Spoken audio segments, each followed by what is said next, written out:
Hey guys, EndoPlasmite here, and look what came in the mail today. Yep, these should be the missing pieces for the whole setup with the N64. Now, this isn't the only thing that's going to be going on with this video, but I will get to that real quick. With this now, officially, there's now 3 consoles that I can play with. I said before, it was only 2. With this, if things were done right from what you're about to see later, then I should be able to record with the N64 with this. Now, the greatest stunt ever. Trying to do this thing with one fucking hand.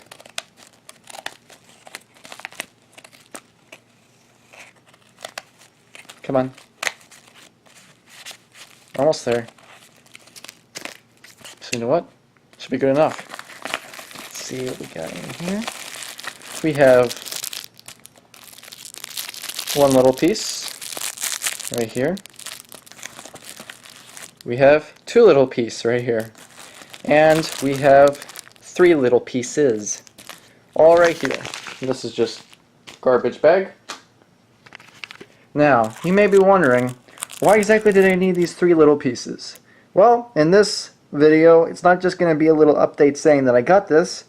For anyone watching this that wants to know how to do the same thing also, I'm going to show you exactly what I found out from watching someone else's video. None from what I'm about to show you I take credit for. The thing that I'm about to show you I got from the YouTube channel known as the Tech Loft.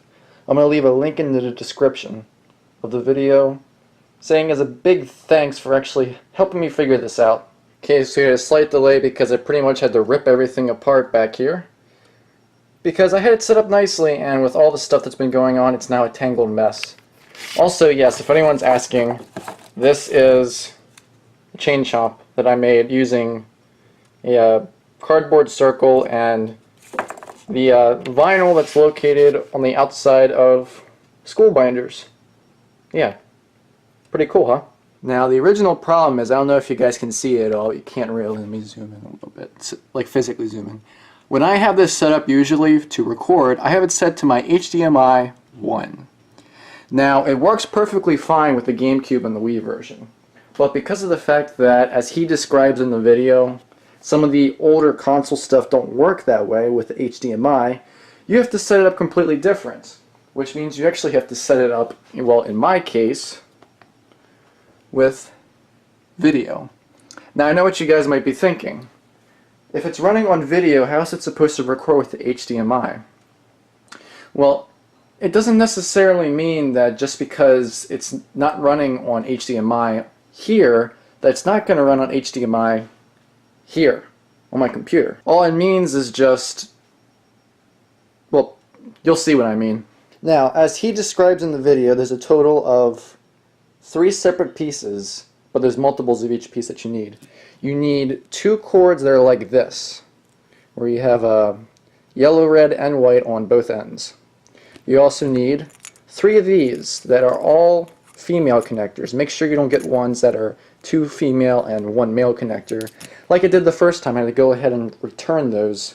The other thing you currently need is located back here. These are the original red, white, and yellow cables that are connected directly into the N64. Which I don't think you can see it, but it's the cable that's located right where my hand is right now. So the first thing that we want to do is we want to take the other set of these as well, which mine's currently located behind the TV for convenience, and plug each one of these on its own, like this. So it'd be red and red into one of these, white and white into another one of these, and yellow to another one of these. So when you're finished connecting them, they look like this. Now, after all this is going to be said and done and I've shown that this works, I'm going to later go through and make it look nicer so it looks something sort of like this. Like that. Now, the next thing you have to do, of course, from the looks of it, is connect the final piece in. The one that's connected directly to the N64, you connect the yellow to the yellow, white to white, red to red. And so it looks something like this. Man, I'm really glad that I'm doing this right now. Alright, next step. Next step is to take one set of the red, white, and yellow cables and connect it into the spots that you normally would for the Elgato. So for anyone that doesn't know the setup for this, there's a red port and a white port connected to this splitter, and you have to take the red wire of these because it's red, green, and blue, but you take the red one here and connect it to the yellow one here. Now onto the one that's connected for the TV, and just like that. Now the way that this is supposed to work like this with the wires. You start off with the N64, it runs through here, back behind all the stuff that's this huge fucking mess, and into the top part here. From here it splits off into two places. First place runs as normally as it should to this thing. From there it still is connected in HDMI with the TV because you still need the HDMI cable in this to make it work on this.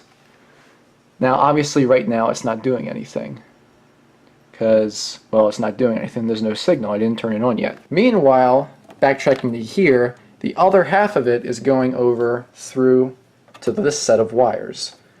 That's connected to the TV, which means running it normally on video setup should allow it to work.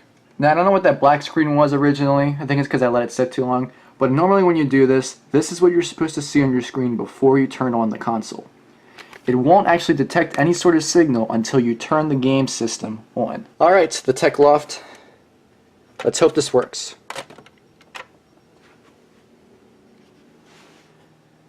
It's running on there. Star Fox. It's detecting the signal there. Star Fox. Showing up the sunlight there. Showing up the sunlight there. And, ladies and gentlemen, we have it set up now where we can record N64 games onto the Elgato. So I know normally I don't do how-tos, but I figure with this one, because considering the fact that I've waited so long for this thing to come, I decided that, you know, why not just do it as a how-to?